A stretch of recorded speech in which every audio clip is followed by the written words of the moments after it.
Bonjour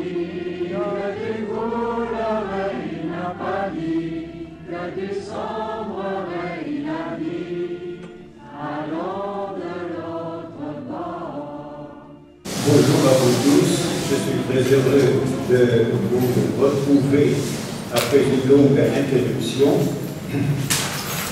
Et ce matin, je vais vous emmener à un safari, non pas à travers les réserves animalières du Kenya, mais à travers la spiritualité marianiste. Il s'agit d'un voyage à travers cette spiritualité. J'avais l'intention de vous faire d'abord une introduction pour présenter les conditions qui sont nécessaires si on veut entreprendre ce voyage, cet itinéraire de la vie spirituelle. Et là, nous allons rencontrer tout de suite la 16 marianiste. Comme vous le savez certainement, le Père Chaminade divise cette ascèse en 3 parties, en 3 étapes. La première étape, ce sont les vertus de préparation. La deuxième étape, les vertus d'épuration. Et la troisième étape, les vertus de consommation. C'est l'ascèse, c'est-à-dire l'entraînement. L'entraînement. Un sportif, quand il veut gagner une compétition, il doit d'abord faire un entraînement systématique. Il y a nous, dans notre vie spirituelle, nous avons aussi besoin de faire cet entraînement.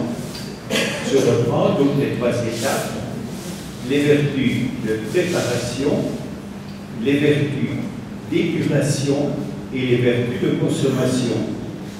Tout cela, c'est l'ascèse. C'est l'entraînement qui nous prépare à la vie spirituelle. Et après cela seulement arrive la 4e étape, la vie en union avec le Christ par les vertus théologales de foi, d'espérance et de charité. Vous voyez, il y a là un programme énorme, un programme immense.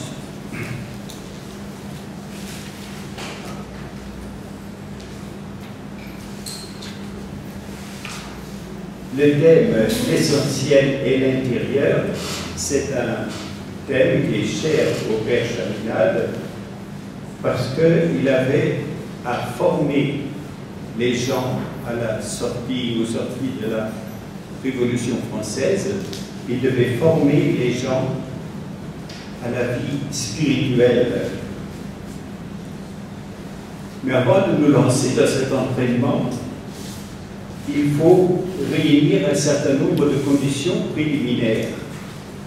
Les alpinistes qui veulent faire l'ascension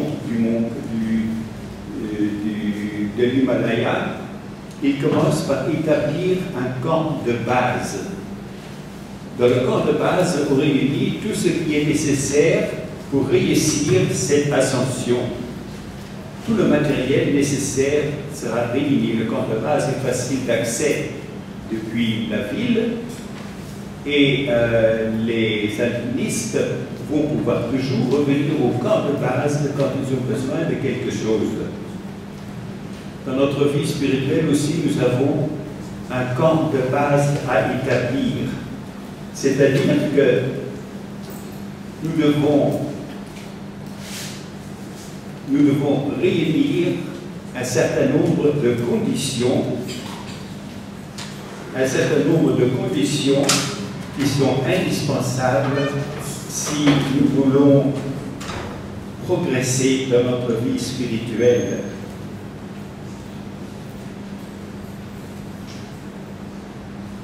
Le Père Chaminade n'a jamais écrit un manuel de spiritualité marianiste. Il a fait de multiples conférences, enseignements aux novices, des petits essais partiels. Adèle de Trinquélion a composé elle aussi plusieurs textes sur l'ascèse marianiste qu'elle appelle des catéchismes.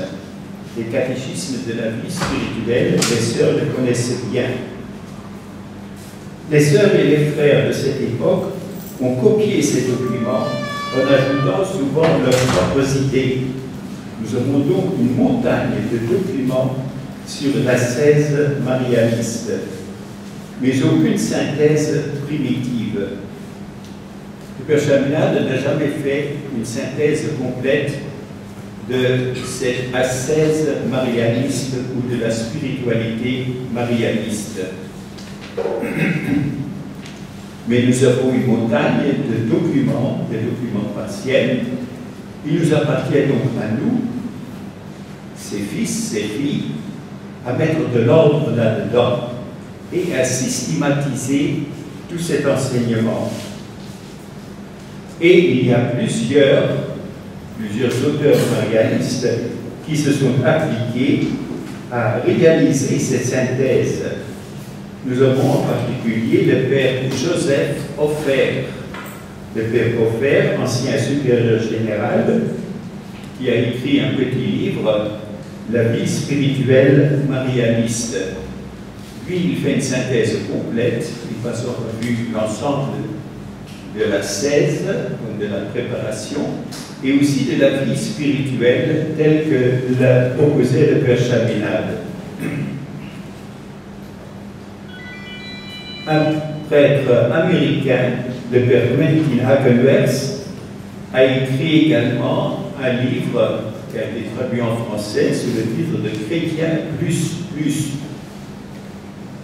Et lui aussi, c'est un ancien supérieur général, il a travaillé pendant de longues années à l'administration générale à Rome et il a été longtemps maître des novices, en particulier au Mexique.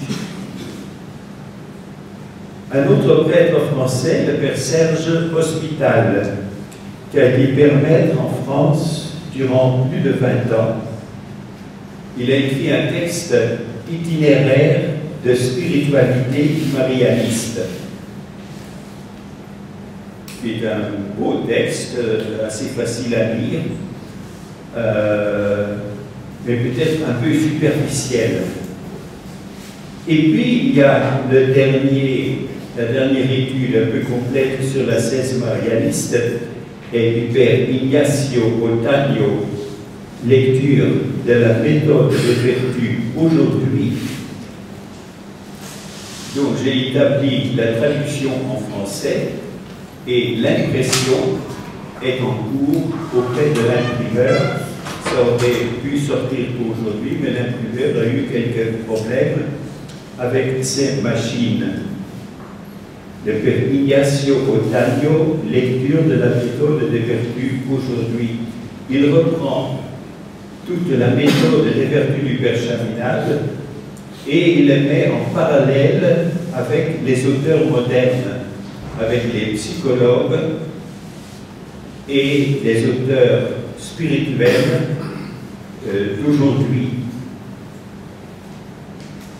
Donc, cette synthèse, ces textes du Père Chaminade ont été beaucoup travaillés et nous pouvons en avoir une vue assez complète.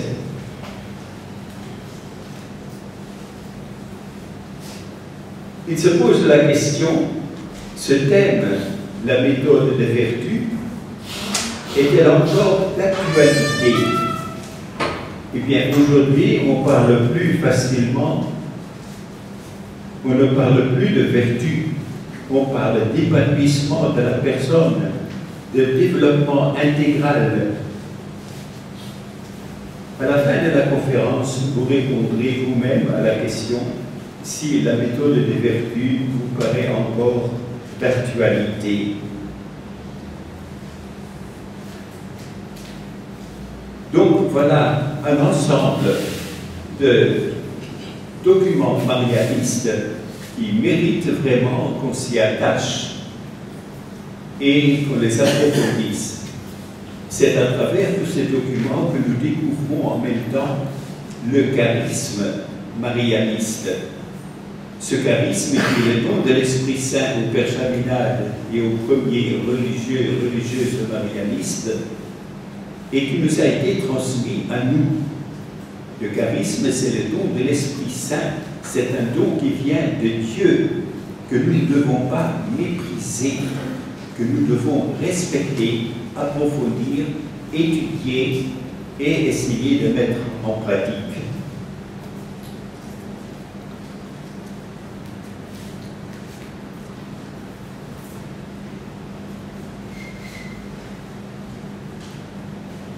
J'ai dit que, comme préliminaire, pour entrer dans cette ascèse marianiste, il faut établir le camp de base.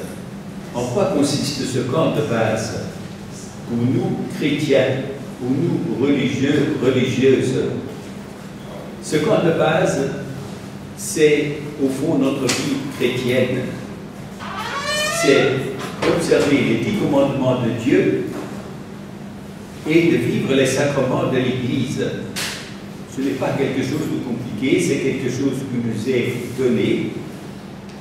Mais nous devons d'abord mettre de l'ordre dans notre vie. Il y en a qui s'imaginent qu'ils peuvent se développer leur vie spirituelle, mais en même temps continuer à vivre dans le péché. Eh bien non, ça ne marche pas. Il faut d'abord mettre de l'ordre dans notre vie. Ceux qui sont en concubinage doivent ou bien se marier ou bien se séparer. Il faut arrêter de frauder, de tricher, de voler, de détourner l'argent qui ne nous appartient pas. Il faut arrêter de pratiquer l'adultère.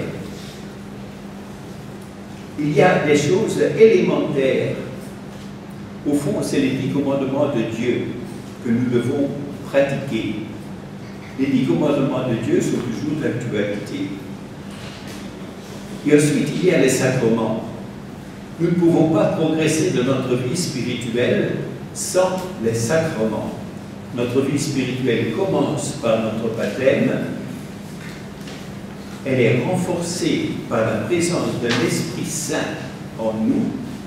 Et c'est à chaque sacrement que l'Esprit Saint est répandu sur nous.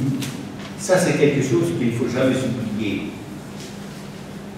L'Esprit Saint nous est donné avec sa lumière et avec sa force à travers les sacrements. Quelquefois, il y a des chrétiens qui méprisent les sacrements, qui négligent les sacrements. Non, nous ne pouvons pas négliger les sacrements. Et le sacrement qui nous permet le mieux de progresser dans notre vie spirituelle, c'est précisément la confession. La confession, c'est le sacrement de la vie spirituelle, du progrès dans la vie spirituelle. Nous y reviendrons un peu tout à l'heure. Une fois que ces conditions de base sont établies, que nous vivons honnêtement notre vie chrétienne, nous pouvons maintenant aborder l'entraînement. Avant de faire une ascension en haute montagne, il faut être entraîné physiquement. Il faut être entraîné. Et alors cet entraînement, le Père Chaminade, je vous l'ai dit, il nous le présente en 3 étapes: les vertus de préparation, les vertus d'épuration et les vertus de consommation. Tout cela fait partie de l'entraînement, de l'ascèse. Le mot ascèse signifie entraînement.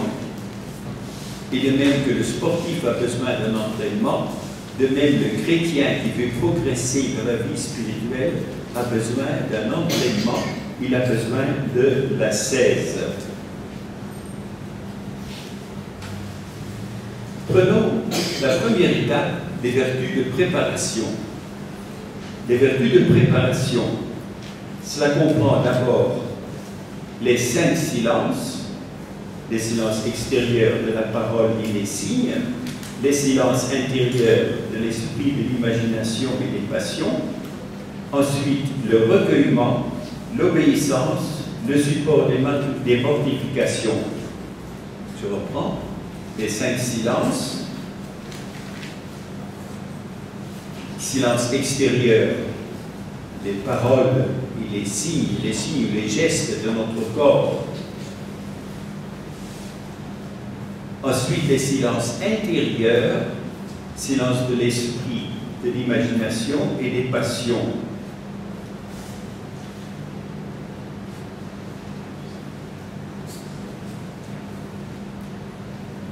Après ça, le Père Chaminade nous propose le recueillement, l'obéissance et le support des mortifications ou des contrariétés qui nous arrivent dans notre vie.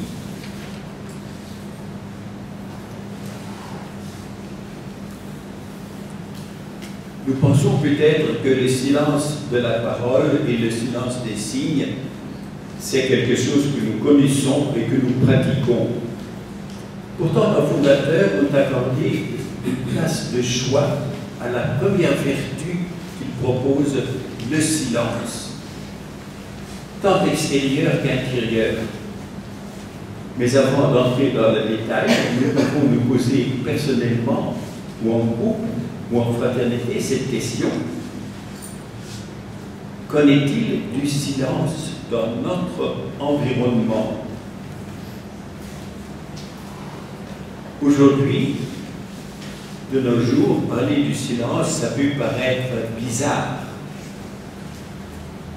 Il y a des gens qui subissent le silence. Il y a des handicapés, des sourds, des muets. Ils subissent le silence. Mais c'est aussi le cas du vieillard isolé, d'un enfant qui manque d'affection. Pour eux, le silence est un mal. Oui, le silence peut être un mal. Il y a aussi ceux qui cherchent le silence. Les personnes qui viennent en retraite au village Chaminade, ils recherchent le silence. Un jour, une dame descendant du PACA, qui venait de déposer un groupe au village Chaminade, elle a dit en descendant du véhicule, « Ici, on entend le silence ». Elle était surprise, parce que venant du quartier du Haut-Pougon, où il y a beaucoup de bruit, elle était surprise par le silence qui régnait là-bas. Donc il y a des gens qui cherchent le silence. On le cherche dans les monastères, on cherche le silence dans des lieux reculés, parce que nous avons besoin de temps de silence. Il y a aussi ceux qui fuient le silence ou qui ont peur du silence. Un jour, je demande à une dame, le matin, elle était là pour la retraite, je lui demande, « Bonjour madame, vous avez bien dormi ?» Non, c'était trop calme.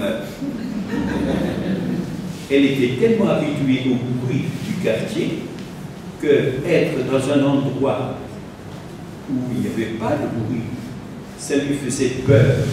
Elle avait peur du silence. Il y a aussi ceux qui fuient le silence, ceux qui ne veulent pas du silence. Dès qu'il y a du silence, il faut faire du bruit.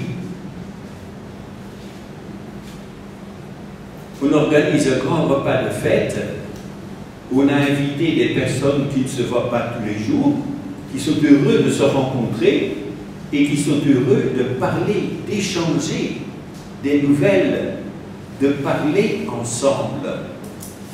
Et en même temps, on leur met une musique tellement forte qu'on ne s'entend plus.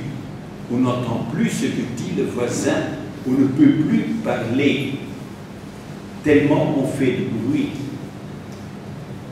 C'est la même maladie qui existe dans nos églises. Les sonorisations sont réglées tellement puissantes qu'on n'entend même pas les paroles que chante la soliste. Or, si, dans le chant liturgique, si on donne une partie à un soliste, c'est un chant de méditation. les paroles ont du sens. C'est pour que tout le monde puisse entendre ce qui est chanté et comprendre ce qui est dit. Mais si le bruit est tellement fort qu'on ne comprend plus rien, alors nous sommes complètement en dehors de ce qui convient. Un autre point où le silence intervient, quand on parle avec une personne, il ne se passe pas 2 minutes qu'elle sorte de son téléphone qui sonne et elle vous laisse là, tranquille, pendant 5 minutes, en train de bavarder avec une autre personne qui se trouve peut-être à 100 km de là. Nous ne sommes plus de téléphone qui range le silence. Le téléphone portable supprime le silence dans la vie. Il faudra bien un jour qu'on se mette à donner une vraie éducation à l'utilisation du téléphone. Dans notre monde, le silence est devenu un luxe, c'est devenu quelque chose de rare. Et pourtant, le silence est un chemin de communion. Quand j'étais au Congo, j'ai assisté souvent à des réunions de palabres, sous l'arbre à palabres. Tous les hommes se taisent et attendent que les chefs leur donnent la parole. Chacun parle à son tour et personne n'interrompt celui qui parle. Savons-nous encore dialoguer comme le faisaient nos anciens? Le dialogue, c'est une alternance de paroles et de silence. Vous le savez parfaitement, quand tout le monde parle en même temps, personne n'écoute plus personne, il n'y a plus de silence, il n'y a plus de dialogue. Il n'y a plus de dialogue. Le dialogue, c'est une alternance de silence et de paroles. Mère Teresa de Calcutta, parlant du silence, disait « Sans le silence, nos paroles sont vaines. Sans le silence, nos paroles sont vaines. » L'important n'est pas ce que nous disons, mais ce que Dieu dit et dit à travers nous. Tous nos mots seront vains s'ils ne viennent pas de l'intérieur. Les mots qui ne donnent pas la lumière du Christ ajoutent aux ténèbres. Fin de citation de Mère Teresa.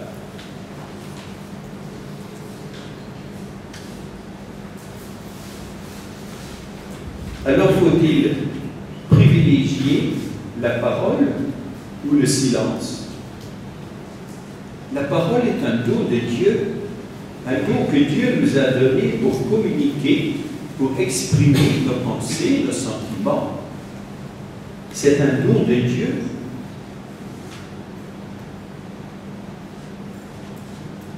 Mais la parole peut aussi nous entraîner au péché. Nous le verrons tout de suite. Le silence nous ouvre aux autres et il nous ouvre à la nature. Le silence aussi peut nous entraîner au péché. Par la bouderie, par le refus de parler à quelqu'un. Alors, quand nous parlons du silence, il ne s'agit pas d'un silence absolu. Il s'agit plus de la maîtrise de la parole.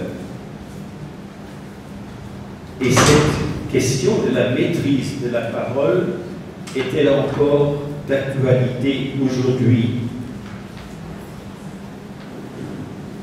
Prenons de notre vie chrétienne un exemple très concret, notre confession.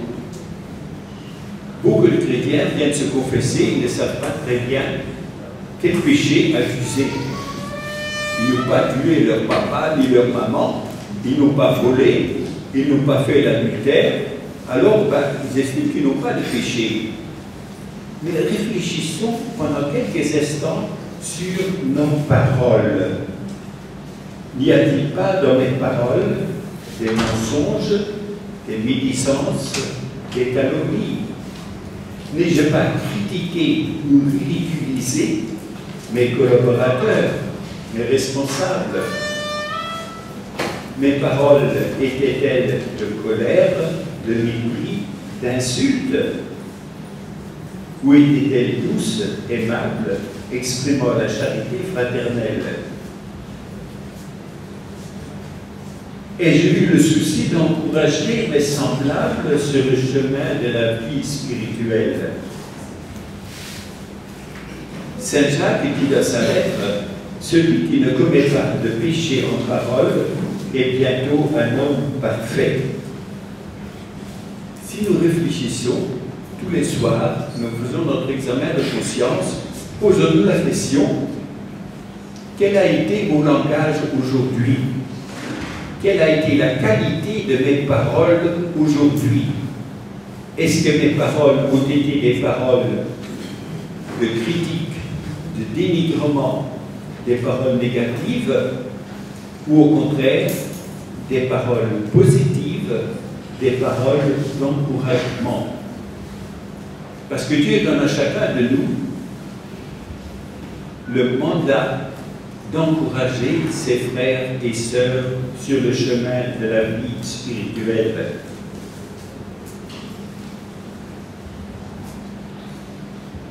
Alors, dans la confession, examinons notre façon de parler.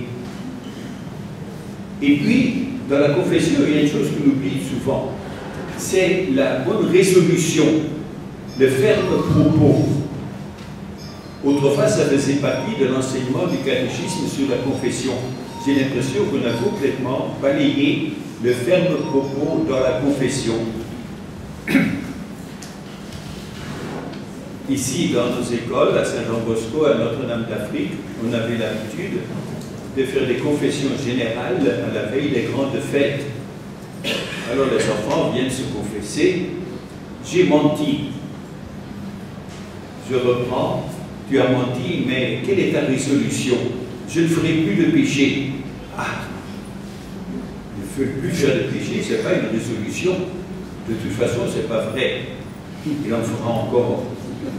Ce n'est pas une résolution. C'est une idée générale, pieuse, mais qui n'a aucune valeur. Mais tu as menti, alors qu'est-ce que tu peux faire à la place? Je ne vais plus mentir. Non, ce n'est pas encore une résolution. Tu dis ce que tu ne vas pas faire. Mais ce que je te demande, qu'est-ce que tu vas faire de bon à la place? Quel est le contraire de mentir? Dire la vérité. Ah, voilà la résolution. Je dirai toujours la vérité. Et si cet enfant prend comme ferme propos, prend comme résolution, je dirai toujours la vérité, il a fait un grand pas en avant dans sa vie spirituelle. Parce que pour lui, il le fait pour faire plaisir à Jésus, il le fait parce que Jésus attend cela de lui, et ça lui donne une maîtrise de lui-même à laquelle, bien sûr, l'enfant n'a pas réfléchi, mais ça n'a pas d'importance, mais il progresse dans sa vie spirituelle. Nous tous, quand nous faisons notre confession, nous devons aussi prendre le ferme propos de progresser dans notre vie spirituelle. Si j'ai menti, je prendrai comme résolution de dire toujours la vérité. Voilà, ça c'est une vraie résolution.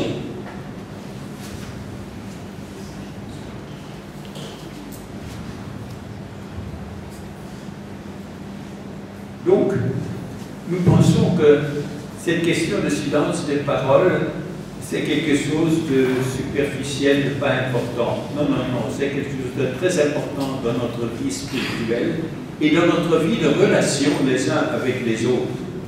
C'est par notre parole que nous communiquons les uns avec les autres.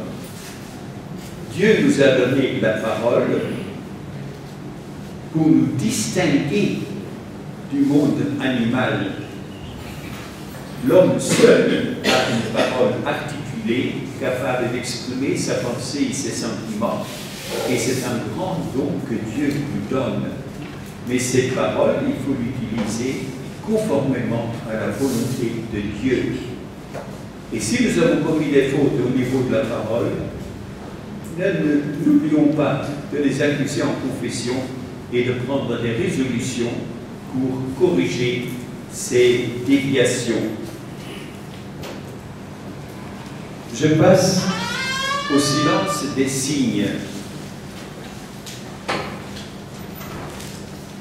Je vais aller très vite parce que le temps avance. De quoi s'agit-il?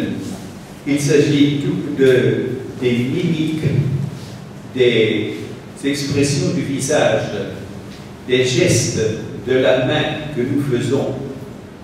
Si quelqu'un vient me rencontrer et ça ne me fait pas plaisir, je vais faire une grimace.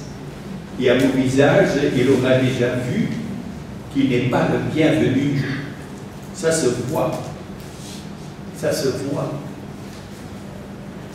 Une chose m'avait beaucoup frappé quand on, avec les réunions des JFM, quand on demande à une jeune fille « Est-ce que tu vas venir demain à la réunion ?» Elle répond « Oui, mon père ». Elle répond toujours « Oui ». Elle ne dirait jamais non. Elle répond « Oui, mon père ». Mais en même temps, son visage fait une grimace. Les lèvres ont bougé. Si les lèvres se sont relevées, ça signifie « Oui, je viendrai ». Si les lèvres se sont baissées, ça signifie « Non, je ne viendrai pas ». Peut-être qu'elle a un empêchement, mais elle n'ose pas me le dire. Elle n'ose pas me dire en face « Non ». Alors elle dit « Oui ». Mais si on observe bien le visage, on s'aperçoit que c'est un « oui » qui signifie « non ». Nos gestes, nos mimiques expriment beaucoup de choses avant que nous ayons prononcé une seule parole. Les gestes de la main, une poignée de main, l'embrassement, tout cela, ce sont des gestes, des signes qui montrent notre communication les uns avec les autres. Ici encore, nous pouvons regarder l'exemple de Jésus. Jésus n'a pas hésité à utiliser des gestes. Il y a quelques jours, nous lisions dans l'évangile de saint Marc, Jésus quitta le territoire de Tyr et revint par Sidon vers la mer de Galilée en traversant le territoire de la Décapole.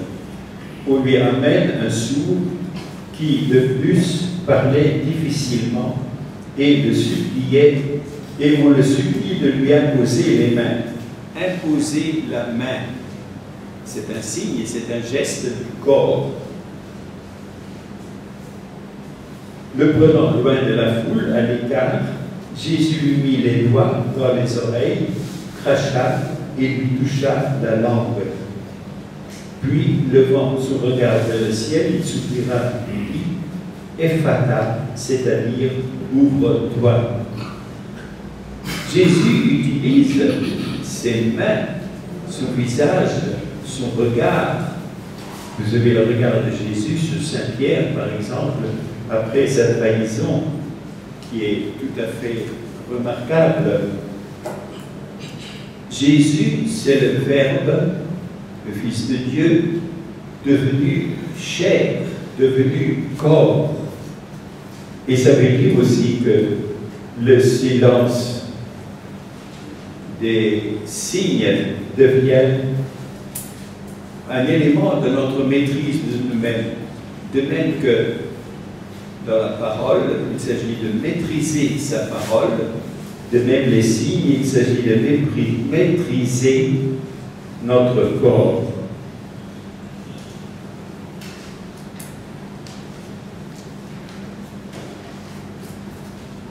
Le Père Chantal s'exprime de la façon suivante: ne parlez que lorsque l'Esprit Saint délie, pour ainsi dire, notre langue en nous inspirant de parler. L'Esprit imprégnera alors nos paroles et nos silences de simplicité, d'humilité, de douceur et de vérité.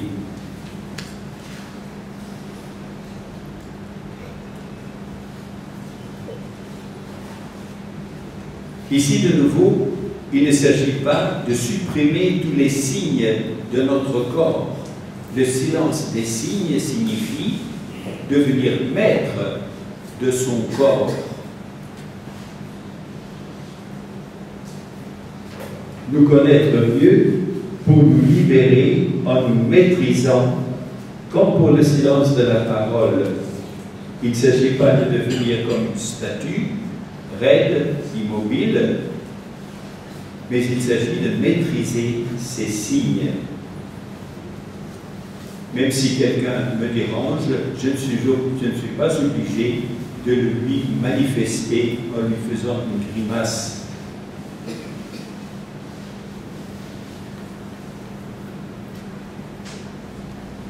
Cela permet aux autres de rencontrer Dieu en nous. En ce siècle de l'image, les hommes veulent voir des icônes vivantes.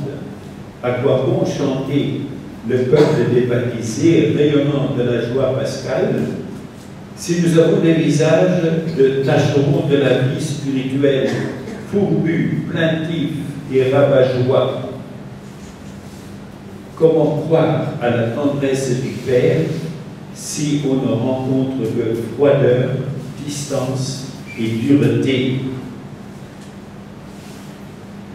Ceci se manifeste en particulier au niveau de la chasteté, que ce soit pour les célibataires que comme pour les religieux. Dans le célibat, comme dans le mariage, et quel que soit l'âge, le langage du corps tient sa place. Apprendre ou réapprendre le langage des signes de l'amour est une brûlante actualité. Chrétiens, nous sommes appelés à leur donner une saveur évangélique, à les préserver ou à les libérer de l'hypocrisie, du mensonge, de l'égoïsme, de la domination. Il ne s'agit pas de profiter de notre corps pour dominer les autres. Il s'agit de la volonté de rencontrer, de partager avec l'autre.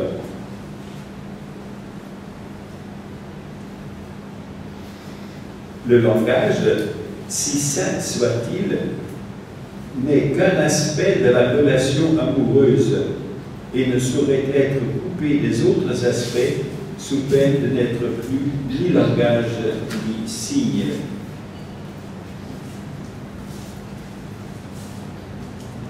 Une fois de plus, le silence des signes ne signifie pas la suppression de tout geste ou de tout signe de notre corps. Non, il s'agit d'en être maître et d'utiliser notre corps pour exprimer notre relation, notre amour du prochain. Voilà pour les deux silences extérieurs, le silence de la parole et le silence des signes. Il y a ensuite les silences intérieurs, silence de l'esprit, de l'imagination, le silence des passions. Là encore se pose la question, est-ce que c'est d'actualité aujourd'hui?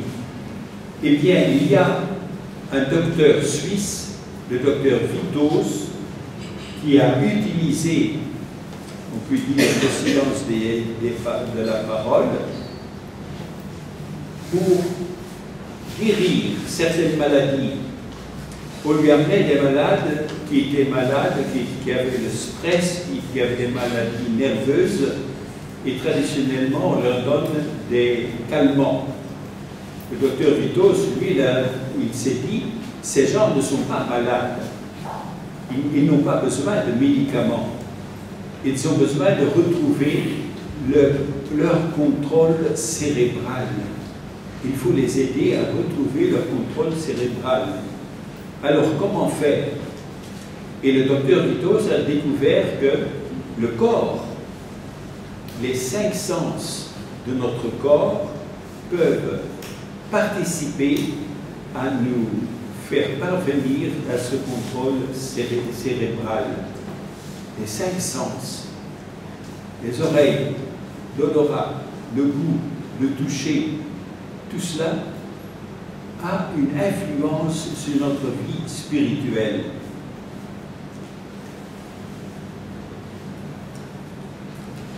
Pour aller vite, on va prendre juste un exemple. Nous allons faire un exercice du docteur Vitos. Tout le monde se met bien assis sur sa chaise, les 2 pieds bien par terre, les mains sur les genoux, Ensuite, oui, si vous avez votre sac, vous tapez les mains sur le sac, ça va aussi. Ensuite, nous fermons les yeux et nous faisons attention uniquement au bruit qui nous entoure. Nous sommes noyés dans des bruits extérieurs. Nous faisons attention uniquement au bruit qui nous entoure. Pendant quelques secondes,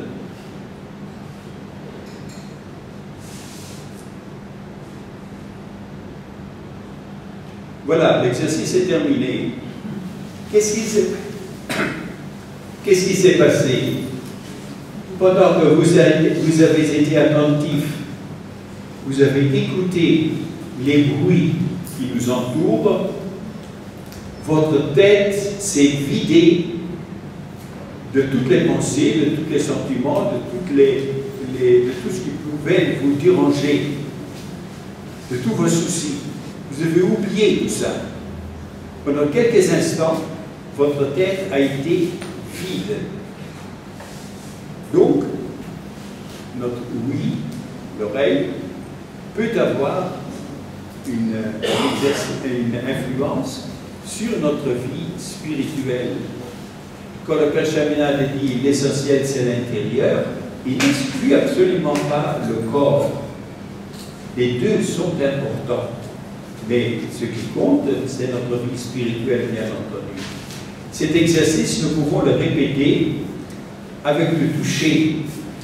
Et on est attentif juste à ce que mes doigts touchent. Ce papier, il est froid, il est lisse, je le sens sous mes doigts. Pendant que je fais attention à ce que je touche, je ne pense pas à autre chose. Je n'ai pas besoin de médicaments, de calmants pour éliminer toutes les pensées désagréables de ma tête. Il suffit d'utiliser mon corps. La méthode Vitos, il existe actuellement en France des instituts Vitos qui enseignent cette méthode comme une méthode thérapeutique. Tout le monde sait que ceux qui, pour les débutants dans l'oraison, tout le monde sait que la première difficulté, ce sont les distractions. Ce sont les distractions. Eh bien, avant d'entrer en oraison, commencez par faire un exercice Vitos, c'est-à-dire à faire le vide à l'intérieur de vous-même. Faire le vide dans sa tête. Et le docteur Vitos faisait cela comme une méthode thérapeutique. Nous le faisons, nous le pratiquons en vue d'une plus grande concentration sur l'objet de notre méditation, l'objet de notre oraison.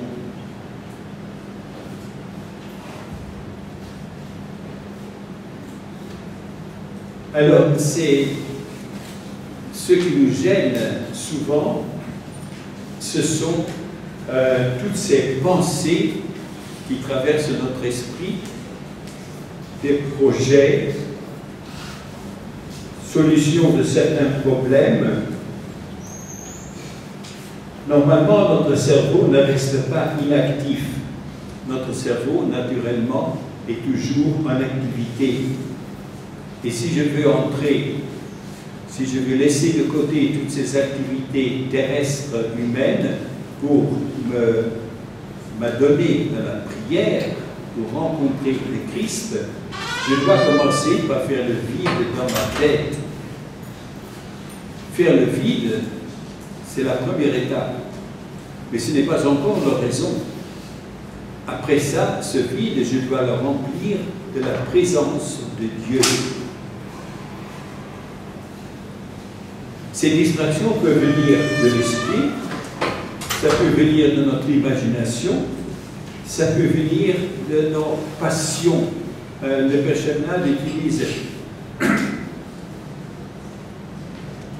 utilise le terme passion pour dire des sentiments violents. Par exemple, si vous êtes en colère et vous arrivez à la prière, il vous sera impossible de faire oraison. Parce que votre champ de conscience est entièrement pris par ce sentiment violent de la colère. Il faut commencer par le vider, par éliminer ce sentiment de colère. Après ça, vous serez disponible à rencontrer le Christ.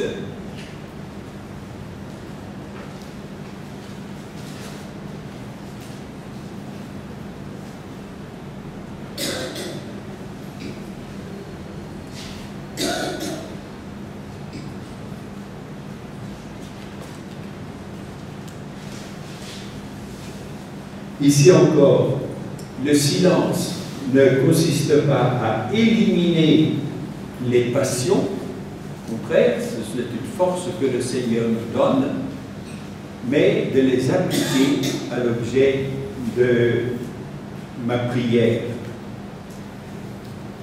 Il ne faut pas oublier que dans tout le travail spirituel, nous ne sommes pas seuls. Si je veux progresser seul dans ma vie spirituelle, je n'irai pas loin. Je dois faire un effort personnel, oui, je dois faire cet effort. Mais en même temps, il y a l'Esprit Saint. Et l'Esprit Saint me donne la lumière et la force nécessaires. Il y a aussi la Vierge Marie qui est chargée de nous éduquer à la ressemblance de Jésus.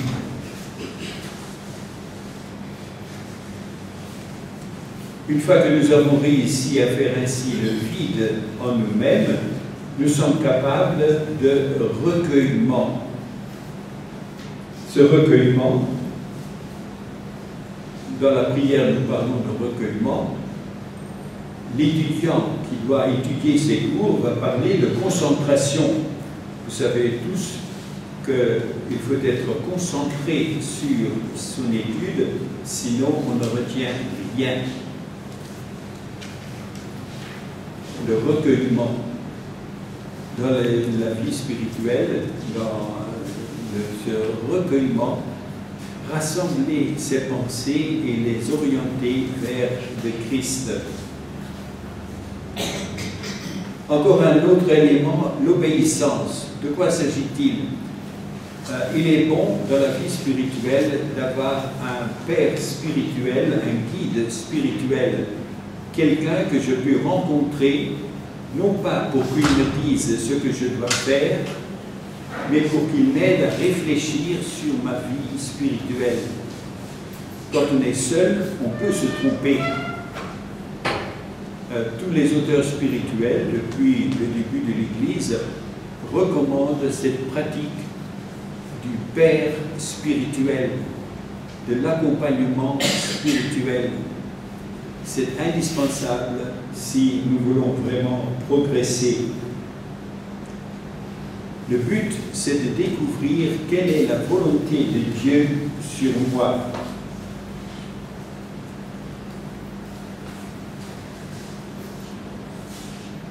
quelle est la volonté de Dieu sur moi?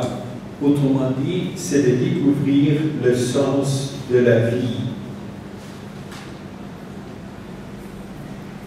Quel est le sens que Dieu veut que je donne à ma vie?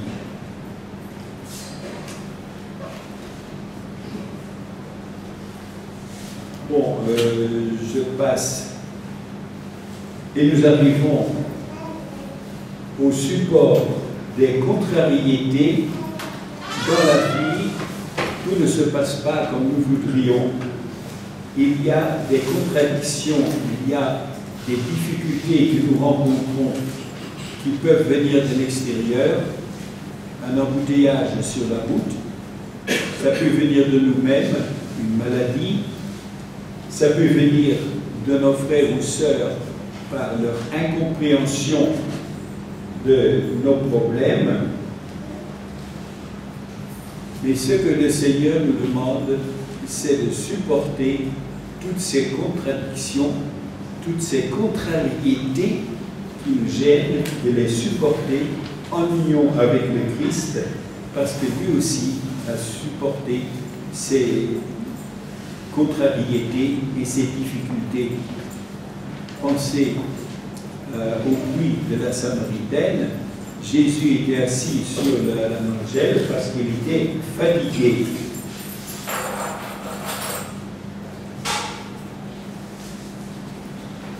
C'est ainsi que nous pouvons découvrir le sens de notre vie. Il faudrait que je vous parle aussi de la logothérapie de Viktor Frankl, mais nous n'avons pas le temps. Mais ce n'est pas grave parce que je pense que le frère Hervé vous a fait imprimer les livrets. Parce que ce thème, je l'ai travaillé maintenant depuis plus de 6 mois en faisant la traduction du Père Ignacio Dagno.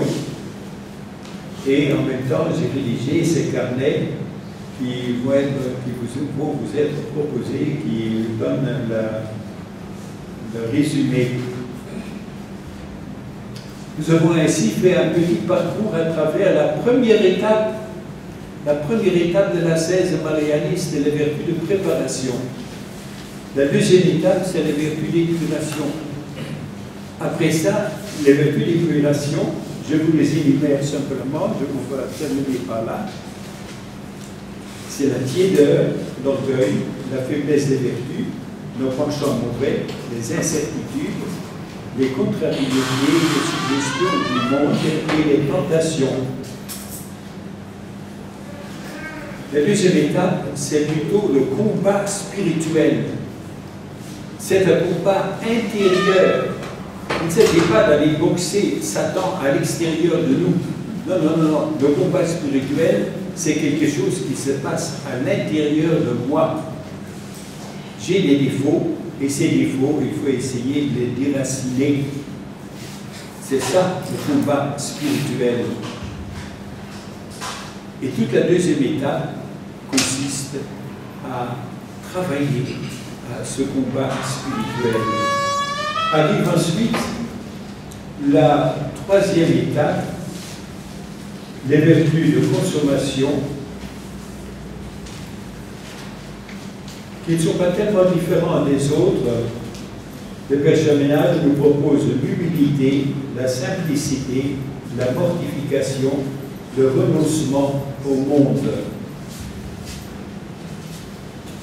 Ça, c'est l'ascèse marianiste.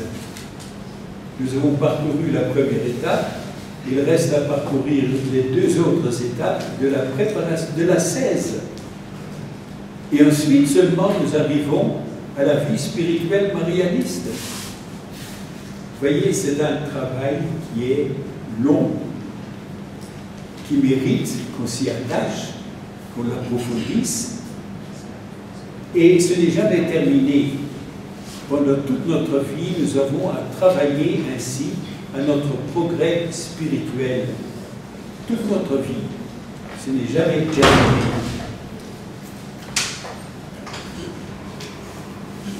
Voilà, je vais m'arrêter là. La quatrième étape, c'est donc les vertus théologales qui nous mettent directement en relation avec Dieu et nous ouvrent les portes de la vie divine en nous. C'est une anticipation de la vie éternelle. Voilà.